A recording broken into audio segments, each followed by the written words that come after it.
সকালবেলা উঠে দেখি অঝোরে বৃষ্টি পড়ছে, তো এটা কোনো কথা হলো? প্রচন্ড শীতেও যদি এভাবে বৃষ্টি হয়, এক পাশ দিয়ে ভালো লাগে এই বৃষ্টিটা দেখতে। অসময়ে বৃষ্টি, অন্য কোনো দিন হলে আজকে বৃষ্টিটা অসম্ভব রকম ভালো লাগতো, কিন্তু আজকে একটা প্রয়োজনীয় কাজ আছে, জানি না এই বৃষ্টি কখন থামবে।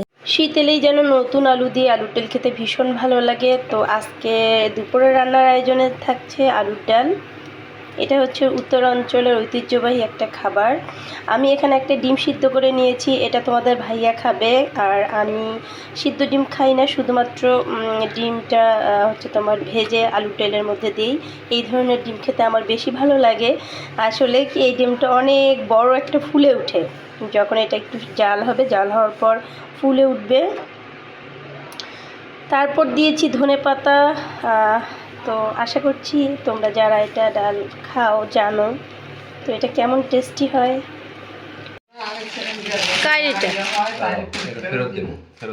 দেখি তো, ফুল কালার। কি কালার দিছিলা তুমি? সবুজ দিছিলাম। তো নেভি ব্লু কোথায় খারাপ? ওটা কেমন দেখো তো। কাপড়ও ভালো না। কাপড়ও ভালো না। এই হলো অবস্থা অনলাইনের। কোথায়? ইন্ডিয়ায় ফুপি রেখে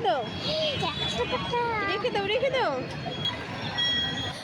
তো অবশেষে বৃষ্টি থেমে গেছে, আমরা ফ্যামিলির সবাই মিলে বেরিয়ে পড়েছি। কোথায় যাচ্ছি, কি করব, সবটাই তোমরা দেখতে পাচ্ছ। শ্বাস কিন্তু একলা পনা হয়ে বসে আছে, জানি না কার পথ চেয়ে। তোমাদের ভাইয়া আমাদেরকে রেখে কাগজপত্র ঠিকঠাক করার জন্য চলে আসছে। তো এই তো এখানে প্রচন্ড ভিড় ছিল, এখন জায়গাটা ফাঁকা। এখন যেহেতু লাঞ্চ আওয়ার, তো অনেকেই চলে গেছে, আবার অনেকের কাজ হয়নি। আমাদের মোটামুটি অর্ধেক কাজ হয়ে গেছে। আর পাসপোর্ট অফিসে আসলে এত ঝামেলা পোহাতে হয়।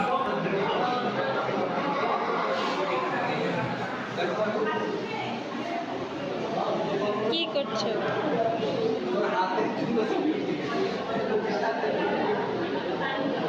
সাজ এখানে এসে যতটা না এনজয় করছে, ততটাই বোরিং ফিল করছে আমার ছেলে। ও একটু বড় হয়েছে, তো একঘেয়েমি এখানে বসে থাকতে ওর একদমই ভালো লাগছে না। আর বিভিন্ন রকম সাজ অঙ্গভঙ্গি করছে, ও একটু খুশি হচ্ছে, আমাদেরকে ওয়েট করতে বলছে। এখন লাঞ্চ আওয়ারের পরের সময়টুকু এর মধ্যে আমরা বাহিরে গিয়ে খাওয়া দাওয়া করে এসেছি, জানি না আরো কতটা সময় থাকতে হবে। তো ভীষণ কষ্টকর আসলে পাসপোর্ট অফিসে এসে এত যে ঝামেলা পোহাতে হয়, যারা এই ধরনের কাজ করে একমাত্র তারাই বোঝে। বিশ্ব জয় করলা। আরে না, এত সমস্যা সাজের, শুধুমাত্র মানে পাসপোর্ট হইল না, ওর দেখি একটু খন্দকার সামনে আর পিছনের জন্য ওর আজকে পাসপোর্ট হলো না, আগামী পরশু দিন। আর আমারটা তো একটু সমস্যা ছিল, তো ওটা যাই হোক, ওটা রিকভারি হয়ে গেছে। রিকভারি করে ফেলছি। আমরা এখন এই পাসপোর্ট অফিসের শেষ মানুষ। আর কোনো মানুষ নেই। এখন কয়টা বাজে? 4:45 বাজছে। মাহির খুব বিরক্ত। দেখি জিনিসটা দেখাই।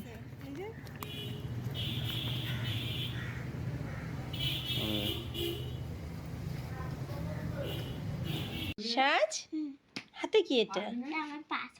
কিসের পাসপোর্ট এটা?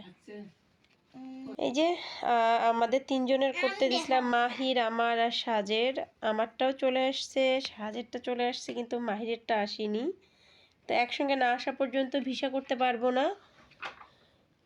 চিন্তা করছিলাম যে সাজেরটা একটু ভেজাল হবে, কিন্তু অবশেষে কোনো রকম ভেজাল হয়নি, আলহামদুলিল্লাহ।